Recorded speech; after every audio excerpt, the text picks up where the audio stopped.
only, I guess, about four. I started only about 4 months ago, but I was an intern with them last summer as well. And I just graduated college and started at BCG. So while I don't have a lot of the consulting experience yet, I do know a lot about the recruiting process, the interview process, and I can provide a lot of insight into what you need to do to basically get into the firms in the first place.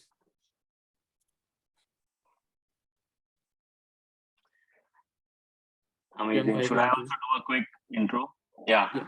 Sorry, I had got kicked off. And apologies, everyone. It's been a little bit network and technical issue. So, my journey started with McKinsey back in India. I did my engineering and B school in India and joined McKinsey straight after B school. Um, Roamed around across the globe, did a lot of stuff in infrastructure, power transmission while I was in India. And then back in 2020, I moved to US. First, I was in Detroit for a couple of years and now in New York. Um, right now, I'm focusing a lot on sustainability. And within sustainability, my focus area is transportation, decarbonization. So I do work with automobile players, with big fleet owners around uh, EV charging, batteries, hydrogen trucking, all different topics related to transportation. Um, yeah, I'm sorry, I missed a little bit of the part by Nishit Bhai on the introduction. But I think the idea that Mihir and I had was that we got a quick couple of questions that we just wanted to answer as a general kickoff. And then happy, since we are also a small group of around 20 odd folks, happy to also take live questions and go through what you have. And then depending on where we land, we also wanted to understand how we can continue to help everyone.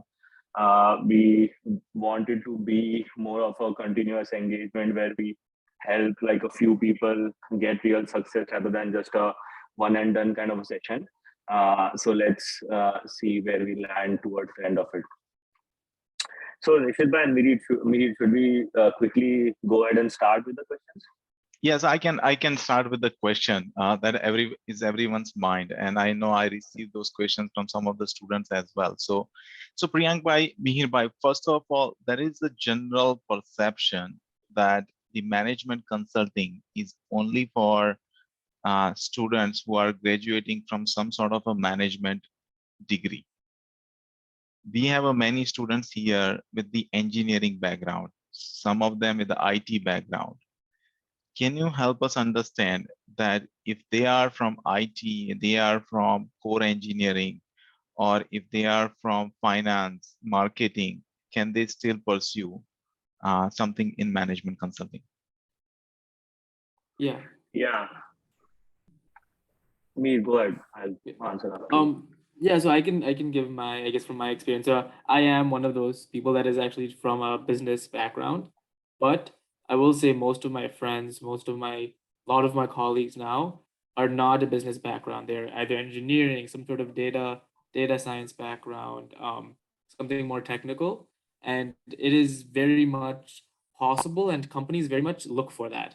They don't want people that are all the same background, right? And I would say even, yeah, I would go as far as to say people with a technical background and some sort of engineering or STEM degree do better and have an easier time almost working at these consulting firms because the quantitative aspect of it is already something that comes easier to you, right? Like you already know how to deal with numbers, you know how to, solve problems very well. And consulting firms are not looking for any sort of specific educational background. They simply want people who will help them solve the client's problems, right?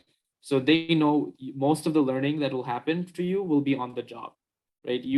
They simply want people that they believe can work hard, that will learn fast, right, and be able to ultimately solve the client's problems. And it doesn't matter what sort of background you have, in terms of education. I would say, yeah, I think, yeah, I would personally see people almost with some sort of technical background almost have an easier time, because those degrees tend to be harder in general at school, right? So the hard work aspect of it already comes easy to you. Um, as well as just the ability to think through a problem, go step by step and solve the problem, right? The only thing is Yeah. maybe on the interviewing side, if you have no business experience whatsoever, you might have to do a little bit more research, a little bit more time studying, business terminology, right? How a business operates, things like that. But when it comes to the actual job, you will have no issues, and your skills will actually be very much appreciated, um, like on a project. Yeah, yeah. Yeah, I echo what Mary is saying, and just to give you a little bit of a perspective around how it's changing, right? So, 10 years ago, even before I had joined, there used to be maybe like a handful, maybe 5%, 10% of people who were either from non-MBA, non-business background, or even from experienced cohort. Like typically, the consulting kind of profile was that they directly hire from B school, they groom them within what they call as the consulting toolkit, and then those people progress ahead, and they were called what we term as the generalists, right? Then back when I joined, there was still a lot of generalists who were getting hired, but slowly and steadily a lot of digital and analytics expertise was getting hired right through from the folks who have that experience. Because nowadays the clients also don't want just a PPT presentation on strategy, they want us to actually join them and execute the program. And I have myself developed a digital program for a bank where we are doing consumer lending for a small business, etc. Right? So those skill set, those projects require us to have a UI designer, a UX designer, a data engineer, a person who understands how do you get these into production live, right?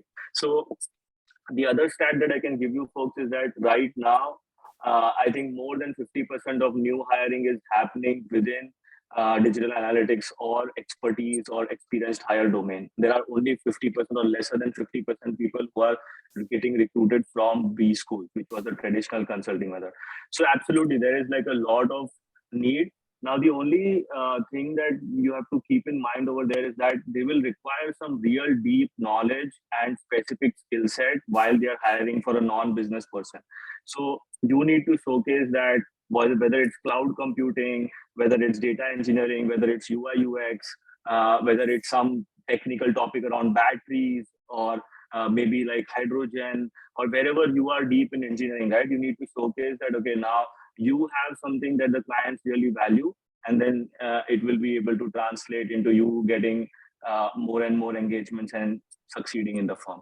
So there is a lot of potential and there is a lot of hiring happening in the expert domain.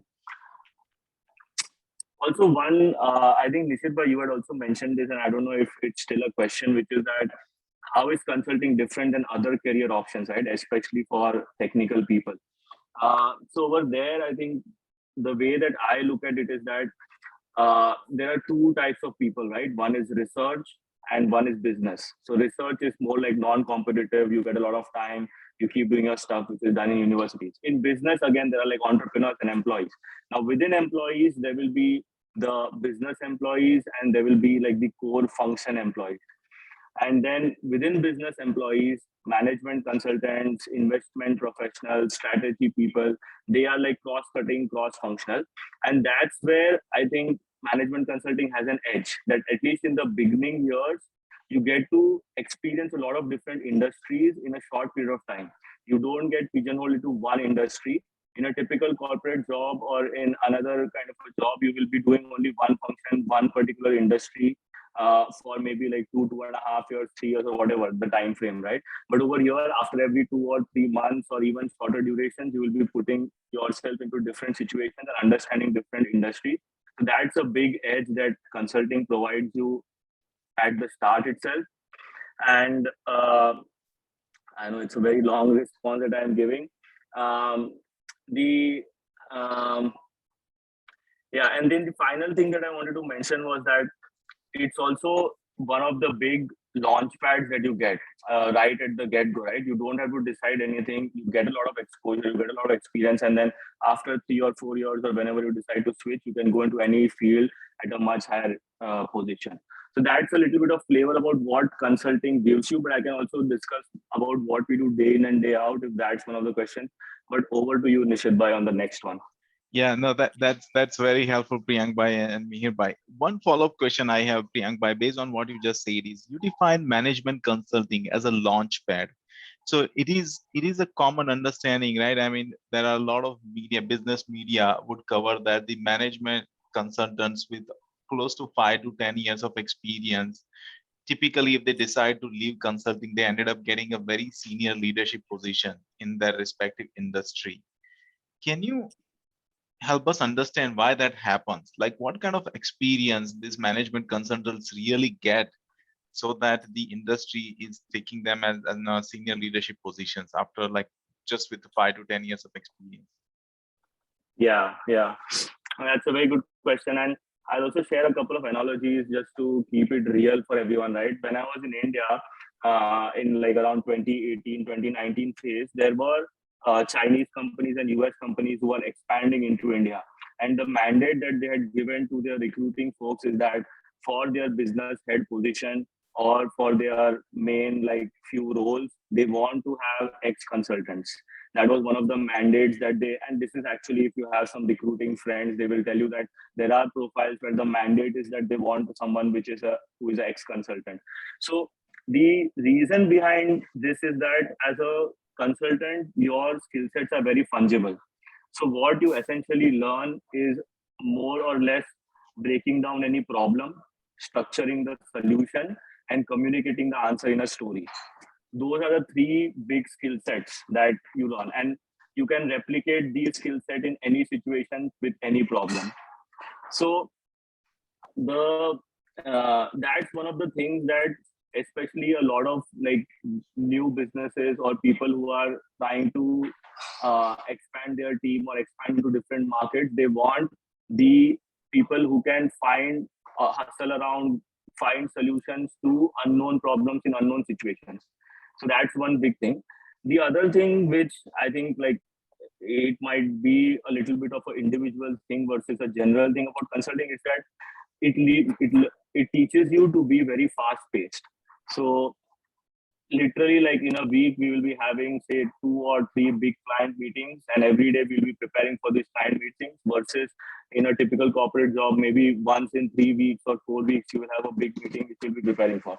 So just the pace at which the reps that you do prepare for these meetings, the kind of situations that you are put in, high pressure situations to deal with, all of that is what I think companies look for. And hence what happens is that once you have aced a certain level or tenure at consulting firms, and every tenure at partner level, you will have some options at AP level, at EM level. These are all the different levels at consulting firms. But on the other side, everyone wants to have such people who are like used to leading global teams very fast in terms of their work, and then able to communicate the answer to a structured problem very easily. I know some of these terms also might be sounding quite theoretical, like what is breaking down a problem, structuring a solution, communicating into a story, etc. So that's what I also felt when I entered. But the more and more I spend time over here, the more I realized that this is exactly what at like the highest level of corporate, at the board level, at the C-suite level, that's how it works. Like it's all about storytelling at the end of the day, and that's what consulting teaches you. And hence you can gather a lot of information. You can be thrown in a situation where a lot of things are unknown. You absorb everything, and then you are able to tell a story. I think that is the most summarized way of putting it, that that's what the companies are looking for when they hire consultants. Yeah. I think one thing to also add on to that is, as to why I hired consultant is because of the consultants get a lot of client exposure and start to build client relationships very early, right? You are in meetings with, managers, C-suite, right, consistently, and as you work in the same industry for several years, you likely will have the same client for several years, right? And you build those relationships very strongly whenever you want to move. If you want to move to a client, if you want to move to a company in industry, you always have somebody at that company that that you have a good relationship with, that can help you, that can vouch for you and help you, get the position you want. So, and in addition to just the skills that you have, just the ability to network and the ability to basically the ability to network with people at the highest level is also extremely beneficial. So, Mihir, by one follow-up question on that, when you say people at the highest level, so to what level typically the management consultants interact? Because when somebody joins the industry, and there was also a question on how similar, different at tech companies when Mhm. compared to tech consulting. So I would like, so basically when we think about the tech companies, and I have spent a time in a tech companies earlier in my career, you typically build a relationship with your manager. You also build a relationship with your cohort who also joins another tech companies, and then you kind of build the relationship with those, you maintain those relationship with other managers and your Mhm. peers at other. So that's how you build your network in tech world. So when we compare to that, how the management consultants build their network and to what level they build their network? Yeah. I think building network is twofold, right? So one, you're building a network within the company. And right, I think one thing is different with that's not at a tech company is right, at a consulting firm, you have a different team every few months, right? Every project you will have a different, like at least especially when you start off, you will have a different team, right? At a tech company, right, you work with your same manager, work with your same team for an indefinite period of time, right? Until you maybe switch to a different product or something. But consulting, you are always jumping around from team to team, and that way you get a lot of exposure to network within your company already. That is like happening no matter what, right? And then when those people on your team, if you have good relationships with them, whenever they leave to go to different companies, that is one contact you have outside your firm. Now when it comes to the client, right, every project has to have a project sponsor, right? Someone at the client at a high level has to have signed off and said, yes, I am willing to spend 1 million or 2 million or however million dollars, right, is to get this project done, right? So, and that is someone usually at the C-suite level, maybe somebody right below C-suite level, but what they call the steering committee is always comprised of at least one C-suite individual. Um, right? So while I may not be directly interacting with the C-suite individual, right? Somebody who is my manager on my case, who is maybe I think he's actually my brother's age, uh, Rishi Bhai's age, and he is having direct meetings, right, with these C-suite executives, right? So at a very early time in your career, you're already having these meetings. Um, right, you're Yeah. connecting with them, you're building those relationships, and whenever if you ever say that, hey, I want to jump to industry or jump to this client, you already have those relationships built in order to do so. Yeah, yeah. And to explain this, let me also just quickly, for the benefit of everyone, just share like how the hierarchy within consulting firms work, right? So typically there is a senior partner, which is the highest band. There is a partner, then there's an associate partner, there's an engagement manager, and then an associate. So there are just broadly five hierarchies. There are not more than five. You can change the terminology here and there, but broadly there'll be five. So the senior partner will be talking to, or their one-on-one counterpart on the client side will either be the CEO, the COO, or a board member. They will not be usually interacting with anyone below them. The partner, who is also sometimes the engagement director, they will be responsible, like Mihir was mentioning, their counterpart will be the project sponsor. So there will be one individual whose neck is on the line if this project fails, along with McKinsey. So whoever that client member is, that person will be directly tagged with our partner, and they will usually be like CEO -1 or maximum CEO -2. And then below them or whoever, so let me take an example. Let's suppose Tim Cook. So the senior partner will only work with Tim Cook. He will not bother about anyone else. Then below Tim Cook, whoever is the head of supply chain, for example, that head of supply chain will be the sponsor. And then the partner will be working with the head of supply chain. And then below the head of supply chain, maybe there is a head of North America, there is head of Asia Pacific, there's a head of Europe or whatever. Then those will be the people, like me was mentioning, the project leader or the engagement manager will be working with. So I, for example, have presented at board presentations multiple times where I have myself owned the document, created the storyline. The partners and everyone will obviously give inputs, but then finally I am the one who is making the presentation. And there is also a different way of looking at it in terms of the company size. So broadly, you can also think of it as less than $1 billion revenue, $1 to $10 billion revenue, $10+ billion revenue, right? So in each of these, cohorts of companies, there'll be a little bit of difference between who you will interact with. But again, ultimately, it's like broadly that like your leadership will work with their leadership. You will work or you will present to the client leadership, and you will directly work with the client heads. And one last anecdote over there, just so that everyone gets a little bit of context. Now, suppose that I have examples also that I can share, but let's take an example that someone graduated from Harvard and they joined, say, for example, any company, say CVS, right? Now they will join CVS at one level, and another friend of theirs from Harvard joined McKinsey. Now, suppose McKinsey is doing a project at CVS and that person is in the same team. So that person will be maybe working with the other, like the Harvard graduate who joined CVS, his or her boss's boss. So maybe 3 or 4 hierarchies on top of the fresh graduate from Harvard.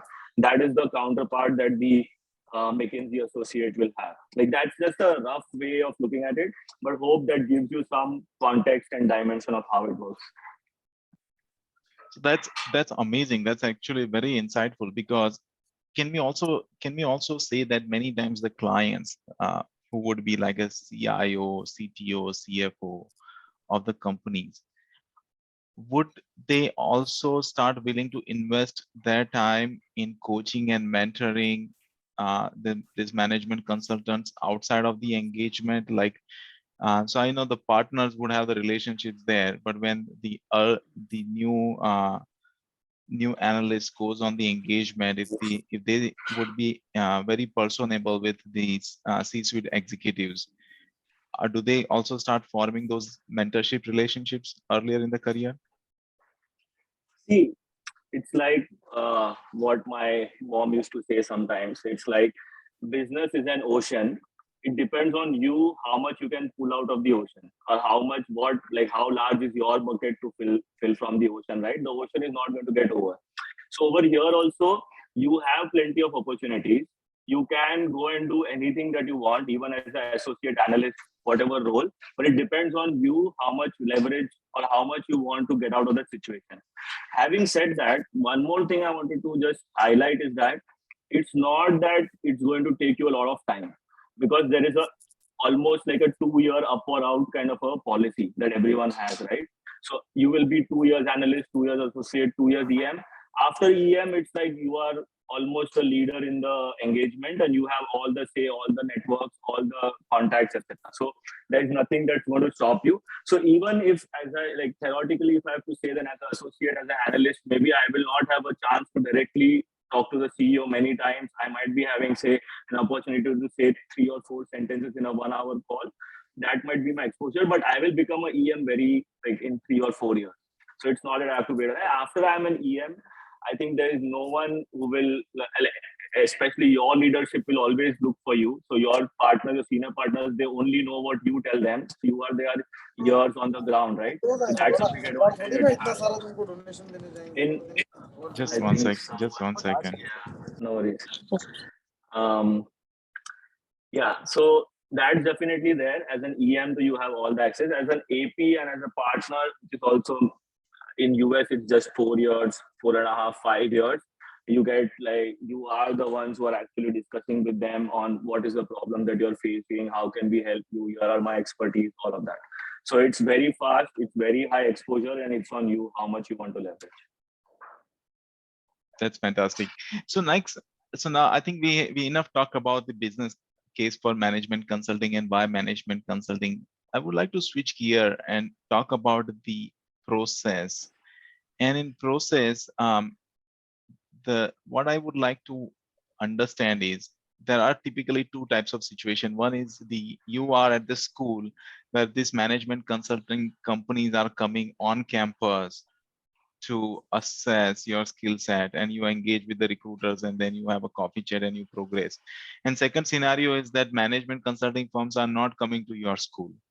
So can you talk through, Mihir bhai, Priyank bhai, in how student can approach these firms in both the situations, or if there is any other third scenario that you are aware of, feel free to share as well.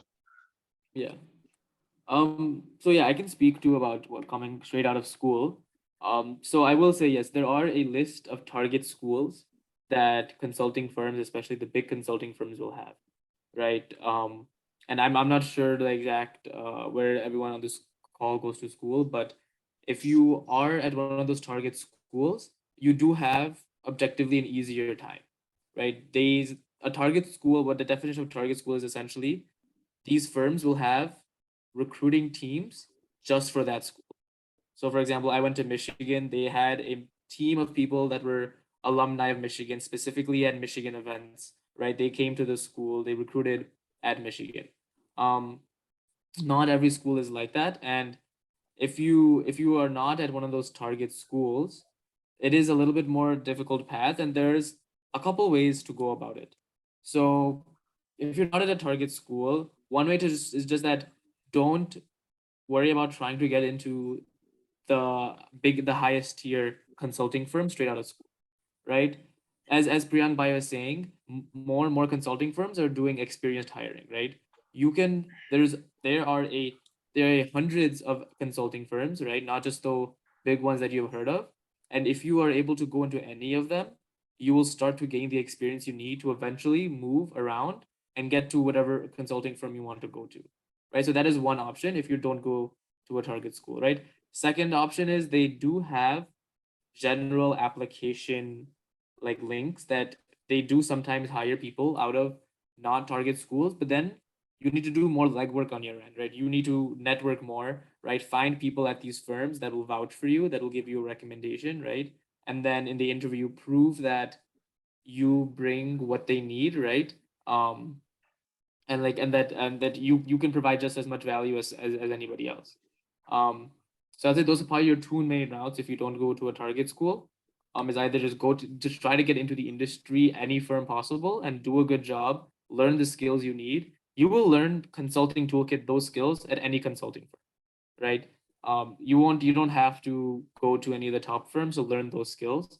And if you learn those skills, you can always show at any firm that, hey, I've learned these skills, I bring value, and then you can move up that way. Um, if you go to a target school, then I mean the process is somewhat straightforward, right? These consulting companies will come to campus. They'll have they'll have like sessions where they talk about the company, where you network, coffee chat, all that. Is a pretty straightforward process. You apply, and then you go through the interview process.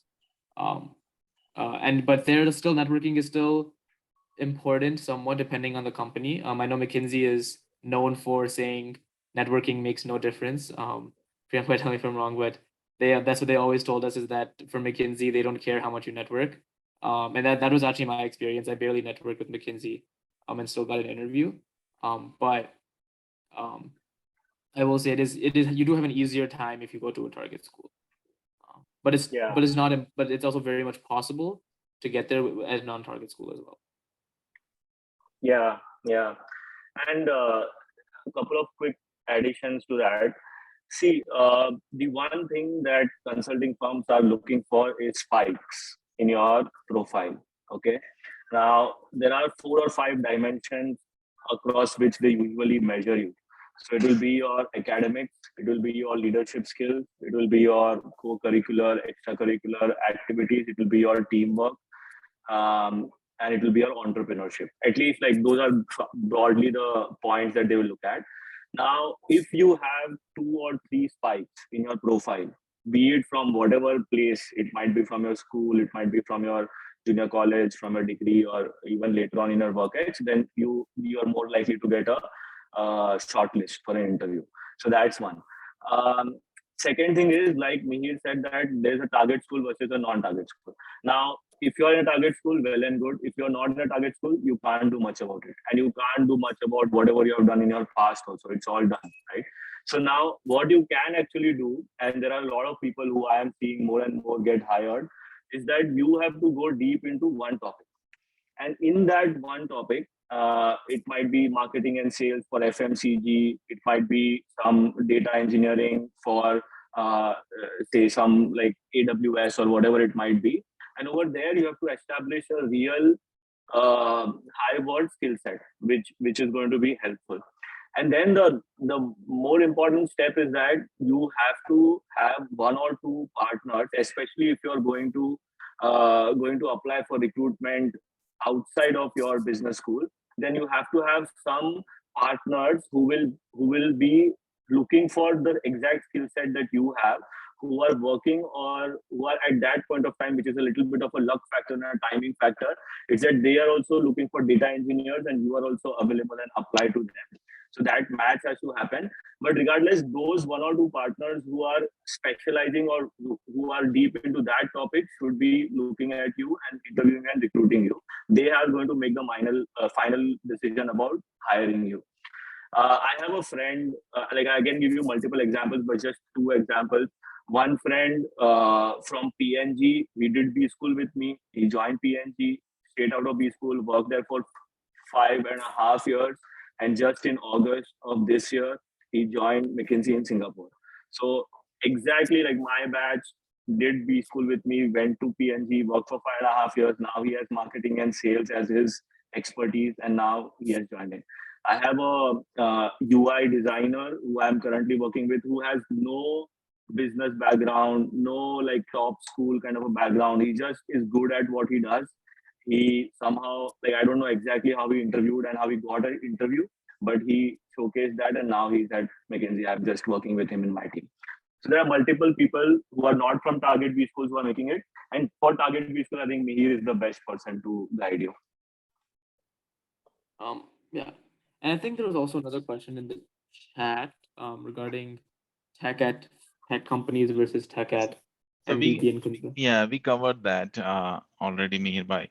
So Okay. let me make sure that I get it right. So if you are, so irrespective of whether the consulting firms are coming to your school or not, the networking is going to play a role, even though McKinsey is saying networking is not that critical. Because what I'm hearing is, Priyank bhai, from you is, let's say if I have a specialized skill in a data science, for example, I still need to find either one thing I can do is I submit the application online to all these forms and then pray God every day that this one of those partners would pick up my profile, which I'm sure the thousands of profile would be coming through that channel. So getting the profile picked up through that channel might be extremely challenging. So the best strategy that I can think of in that case is that start reaching out, start finding out which partner would be interested in my skill set, and at least reach out to those partners, share my profile. And if those partners would say that, yeah, your profile looks interesting, why don't you apply through our online portal, then the chances of my profile getting picked up is higher than if I would just wish that I get a call from McKinsey. So that's what I'm hearing from based on what you said. But the other area, and Mihir bhai, I would like to understand more from you is, even the schools where these management consulting firms go for interview, sometimes they go to business school to take interviews. But let's say if you are in engineering school, they are not coming to engineering school, but they are coming to the university. So can we approach, even though they are coming to a different school in the university, can we still approach them? Yes, yeah, oh, 100%. I think they yes, yeah, sometimes they come to business, specifically just to the business school at a university. But also a lot of times I'm just like, my personal experience is with Michigan. These management consulting firms love engineers from Michigan, right? They will specifically also go to Michigan, like engineering.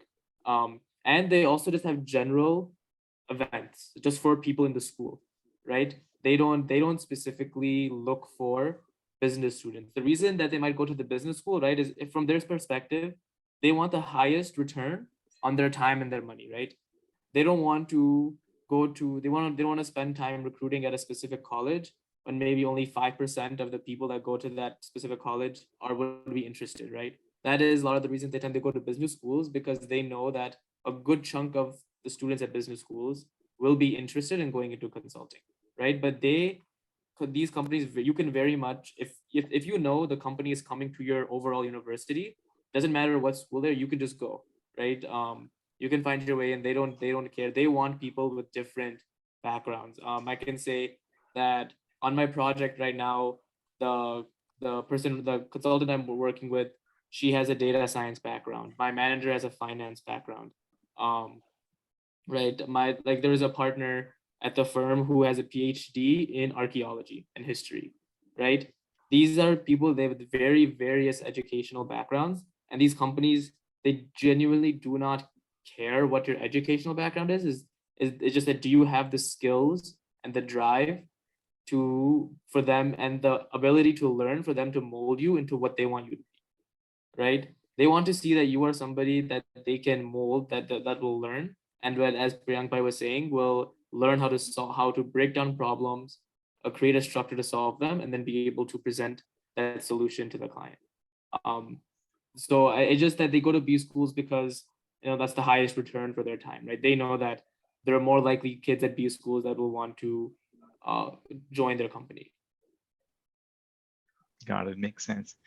So the one other question that I have in a chat received from Palak directly. So she is in the business analytics major with a minor in economics and international management. So she defines her education is in a generalized field versus we also discussed that having some sort of a specialty in deep specialty in your respective area would be beneficial to in the hiring process. So how somebody with like a broader experience can shape up their profile or resume Mhm. for management consulting?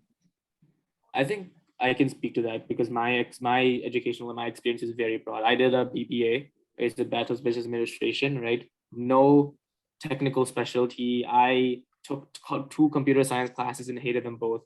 I for me any sort of technical quantitative thing is just not my cup of tea, right? But right as Priyanka was saying, right, they want to see that you have leadership experiences, right? So making sure that you have that on your resume, right? Whether that is leading a project at your company. If you're still at school, whether it's a leading projects at your school, right? Leading your teams, right? Or you're joining organizations where you can be a leader, right? They want to see problem solving abilities.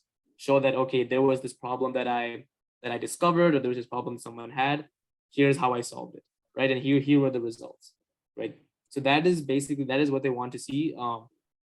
You can have very general experience, but they want to see that you have that problem solving and that leadership ability, and that you're seeing the entrepreneurship ability, right? Did you take initiative, right? Did you, create something new at your school? Did you, start something new at your company, or did you push the envelope forward in any way? Right, rather than just just constantly doing what the person before you was doing, right? Did you do something new? They want people like that, and it doesn't matter whether you have some sort of specialty or not. Right, it'll just kind of that'll just help define what kind of position you are in your company, right? If you have a general background like me, then you will be a generalist like me, right? Someone that is expected to bounce around to different industries, right? Be able to work on different kinds of projects, right? Versus if you have a specific data science, data analytics background, then you would be put on projects or work in a project where that is more used, right? And very data heavy projects, right? So it'll just kind of maybe slightly define the type of projects you work on at a consulting firm. But again, you have a general background, just show that you have the skills necessary for the companies, and you'll be fine. Yeah, and I know that it's also a little difficult. Like we can say that you have to show the skills, but then you don't know how exactly you should show the skills, right? It's like difficult to do that. So I think there are multiple ways how it will come together, right? Especially for people. So one is the industry and company that you continue working with. So even if you have a general background, but then now suppose that for the next 3 or 4 years you specifically focus, say for example in automobile industry, within EV charging, you are doing some work, right? So that becomes your expertise, which over the next 3 to 4 years you develop real knowledge in, and then use that as your platform. It is not so much about what degree particularly that you have, that really doesn't matter. It more matters around what is the kind of like college and kind of academic record, etc., that you have from your past. And I know like it's not, people will not say this upfront that they will look for acads and all, but at the end of the day they will look for at least some hygiene level of stuff over there, right? um, if you have a broader degree but you have done work in particular thing for 3 or 4 years, and that counts an expertise. If you have a degree which is specialized, that counts an expertise. If you in the previous in college, etc., you showed a lot of leadership skills, you were like the president of your college committee, you were like head of some stuff, etc. It might be considered. So there are like various ways how you have to show it, and mainly if it doesn't happen immediately after your graduation that you enter into consulting, then there are two paths. One is that you go into a relatively lower tier consulting firm, which is not at all like a big disadvantage, because you can work your way up. I know a partner right now who is also I think Guju only, because he's a Shah from New Jersey. So he was in another consulting firm for almost like 8 years, and then he joined McKinsey. And like after 2 or 3 years, he got elected partner. So there are multiple ways. Um, Either your degree will do it, or you have to work in a specific industry, or you have to work in another consulting firm, a lower tier firm. No, that's excellent. And one of the advantage that I personally believe and perceive, I was not with the management consulting firm, but I was with PricewaterhouseCoopers, PwC, for good 10 years. Through my experience, what I have learned is that most management consulting firms are very friendly when it comes to visa sponsorship. And the career progression doesn't stop just because you are on visa. In fact, like I know some of the partners who are still on H-1B at some of the consulting firms. So that's, I see a huge advantage. But Priyank, I know you made a comment in the chat, and I would really like to clarify. You said consulting is a more of a people who don't know what they want to do. Can you clarify that? No, I think someone asked, it was, I think, Darshan or someone, he's like, I know what my career was, Dishant. I currently know what field I want to grow my career in. So honestly, like, and there was this one tech question also, right? Like, if you're a tech at Facebook or Amazon, or how does that compare? So my personal take, okay, it might also vary from person to person how they look at it.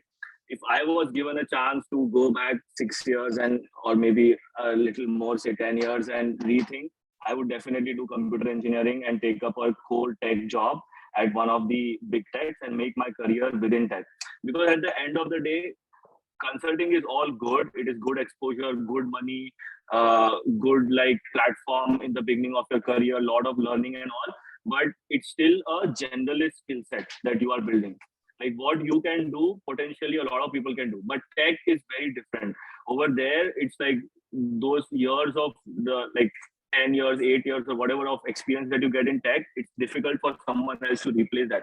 Like I, for example, if I go into market to get a job, my expertise is just like managing global teams. That's the big highlight of my expertise. Whereas a tech person will have different things. So my personal recommendation is that if you already know that you want to make a career in say crypto, or if you want to make a career in whatever it might be, right? Like metaverse or whatever it might be, then I would encourage you to pursue that more than look at management consulting. Management consulting is good only in the beginning of your career. Okay, I'll share a funny analogy, right? Just for so that people can also get it. So what they say is that in the first 4 years of your consulting, you are learning from the company, and after 4 years, the company is earning from you. Because at the end of the day, it will become kind of a quote unquote a sales job. You have to go to different clients and you have to sell more projects, right? Which is fine, which is like not the most exciting. And hence, what they also say is that the best and the worst of the firm, they usually leave the firm. It's only the middle layer of the firm which kind of continues at the firm. So all of these like will give you like some kind of a context around. If you already know what you want to do, I would highly encourage that don't think about management consulting. It's all like, okay, at one level, I can also say that it's all fast, and then you focus on your career and your own growth. So that was what I was trying to say when I mentioned that. That completely makes sense. So in my situation, Priyank, I was in technology. I was a software engineer, but I was a mediocre software engineer.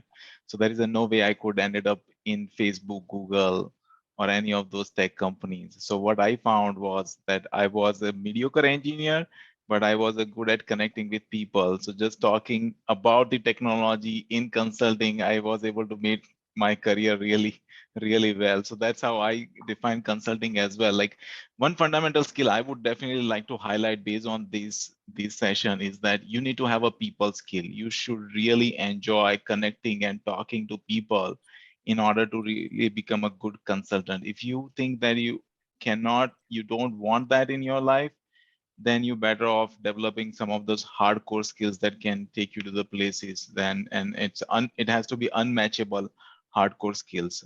But if you think that you cannot develop those hardcore skills, then consulting is definitely gives the better opportunity. Here we have a couple of a few specific questions.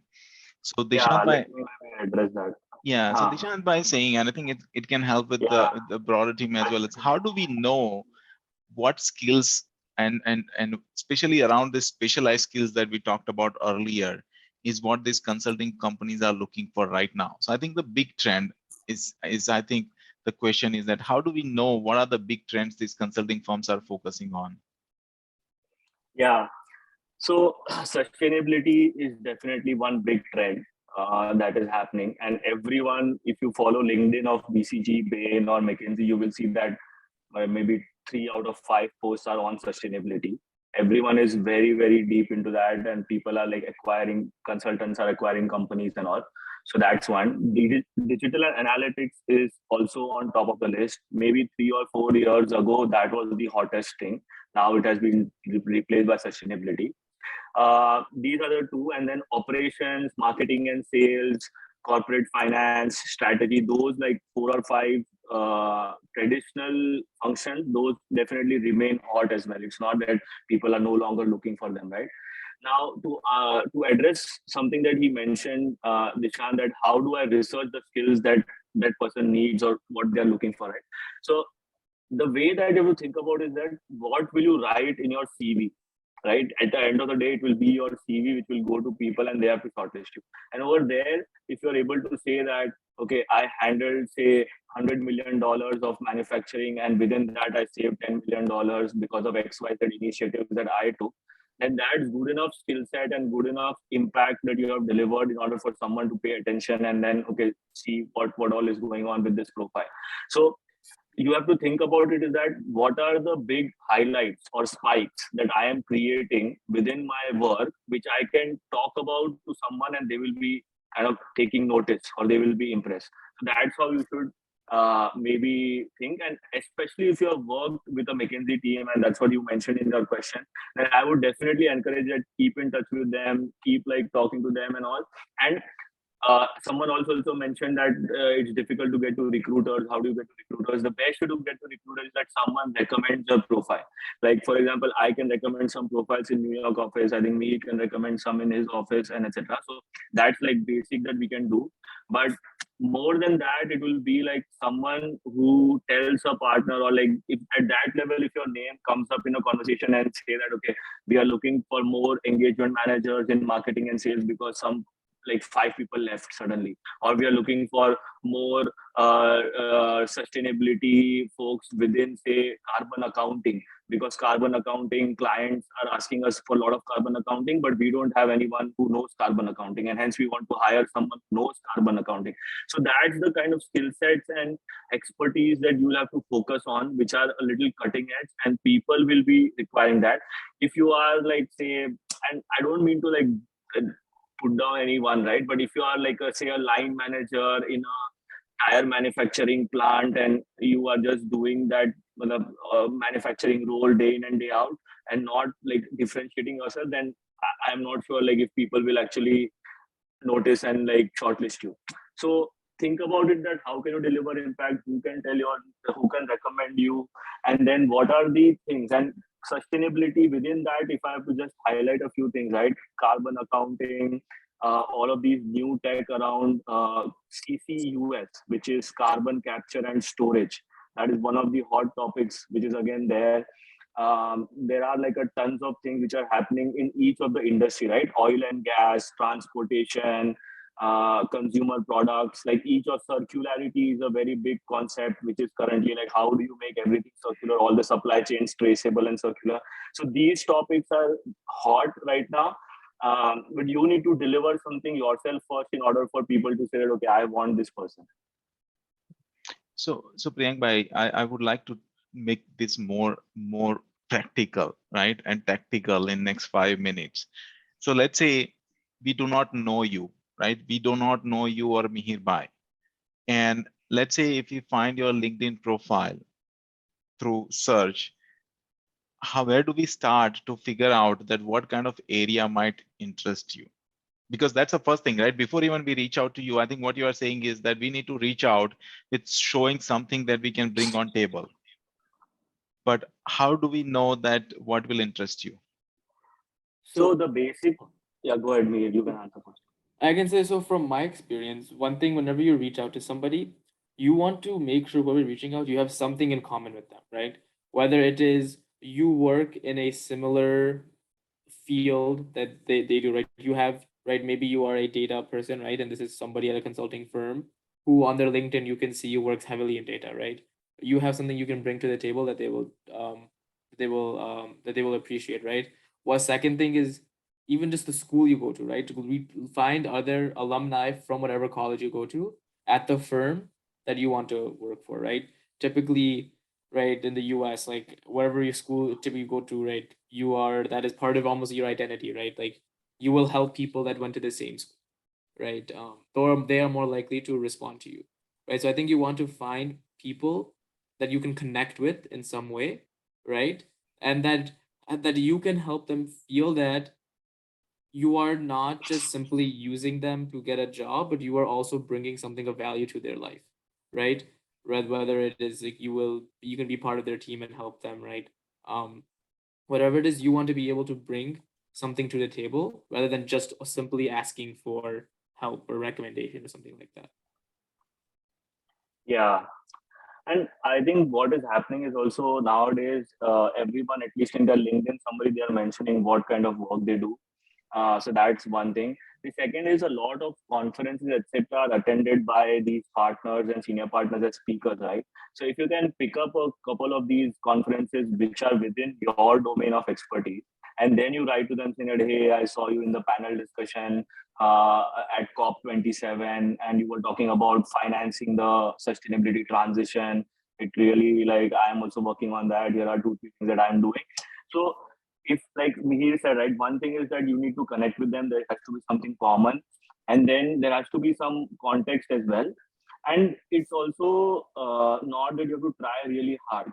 Like, see, at the end of the day, it's whatever we say and whatever how much ever we try, it's going to be like 1.5% or less than that who are actually going to go through. So it's not that if you don't go through also it's the end of the world. But if you are just trying to optimize and give your best shot, then these are the things. But even after that, if it doesn't happen, it's fine. You can like think about other tier consulting firms or go into very niche like A.T. Kearney, Oliver Wyman, and Boo strategy, and then even like these are still tier two. Maybe below that also you have a bunch of other folks who you can approach. But LinkedIn, looking at some conferences, panel discussions, reaching out with that context, and then having something common. Those are, I think, the good ideas. Now that's a very insightful, and just taking it in a more practical, in a real way, in a last minute or so, is, let's say you received the note and you decided to talk to that person. What you would like to hear from that person? Like Typically, I know that. how would you like, because spending a time with that person is your energy, right? And I know you are very busy professionals. So there must be a very strong reason for you to continue spending a time with the professional, with that person, with that candidate. So in what situation you would spend time versus you would say, you know what, one call is good enough? I think one feedback that I used to get when I, made these networking calls and that I feel now is you want one to make the person you're talking to feel unique, right? You don't want to ask them questions where you can find the information online or find it from somewhere else, right? You don't want to ask them, oh, how do I apply, right? That you can find out on your own, right? Right? You want to ask them very targeted, very specific questions about their work, right? About you want to show that you have done your research on them, right? So you've seen maybe, okay, what industry they work in, right? If you're speaking with somebody usually that is like higher up at these firms, chances are on the website, like for whatever firm they work for, they would have written part of some sort of paper that was published, right? Especially for partner level or above, right? They most likely would have published some paper, right, on whatever industries, right? So you want to do your research, right? Ask very specific targeted questions that they would have a unique answer to that you wouldn't be able to get anywhere else, right? If you ask very generic questions that anybody could answer, then they will feel that you are sort of taking advantage of their time, right? That you are, that you genuinely, you care more about their position rather than them, right? You want to show that you care about them as a person, that you want to get to know them as to what they do, what they are passionate about, and sort of have that very specific questions coming in. Don't come in attempting to wing it. You won't be successful. Come in with specific targeted questions, right? That you have showing that you have done your research, and that you have put in enough, that you have put in the effort for them to be like, okay, this person put in a lot of effort into this call, right? That shows that they are passionate and that they really want this job, or they really, they want to have a chance at this job, and then they're more likely to help you out. Yeah, I completely agree. You can't wing it, and you'll also have to be, especially if you are trying for experience hiring, you'll have to also be consistent without a lot of agenda upfront. Because if you just make it clear it's all about recruiting, you'll be getting an interview. And I think most of the partners or APs or EMs also will mostly not reply to you. So you'll have to make it consistent. You'll have to also think about it a little bit long term, because it's as very difficult after B school or as an experienced hire to get through. You should have a parallel track with the PD or the recruiter or the HR person within the company, where you only talk about recruiting, CV, pushing ahead, next round, etc. But if you are actually trying to approach partners or EMs or APs, and you're trying to develop a relationship with them, then think about what is the content, how can it be long term, and it might work out, it might not work out, it might work out 5 years later, you don't know. But if you go with an agenda, then it might not like it even progress ahead. Mhm. Yeah. That completely makes sense, right? So it is like, as people say, that networking is about planting a seeds, and as many seeds you can plant, ultimately you can eat a fruit one day. So those are the questions that we had in the chat from the students. Priyank bhai, Mihir bhai, really appreciate your time. I know you are very busy, and then we have been taking so much of your time lately in the last couple of months. So we really appreciate. This was a very insightful. I'm sure a lot of students would start thinking about management consulting after this session. So for the students, one thing that we are going to do is, if you found the management consulting exciting enough, and if you are going through the pursuit, if you have any question related to pursuit, channel it through me or Rishi Bhai, and we will continue to guide you through our Sunday sessions. And if you find that those questions really requires the management consulting expertise, or if your situations are unique enough and you reach to the point that extra final hand holding would take you to the final rounds with these management consulting firms, then we will also bring Priyank Bhai and Mihir Bhai into the loop, and they will guide you on your specific situations. Yeah, we would appreciate it, like if you would steer away from directly contacting them, because they are a busy professionals and we want to be very respectful of their time. But at the same time, we definitely want to help you with your pursuits as well. So just try to maintain that balance. So that's the official conclusion of our session. I'm going to stop recording. If any student would like to stick around, Mihir bhai, Priyank bhai, I'm not sure if you have a few more minutes to take any final questions anybody has on their situation. Yeah, I think it seems like Priyank Pai might have left, but I think if anybody has any Priyank bhai last came, questions. yeah, I think he got dropped. So I'll stop the recording.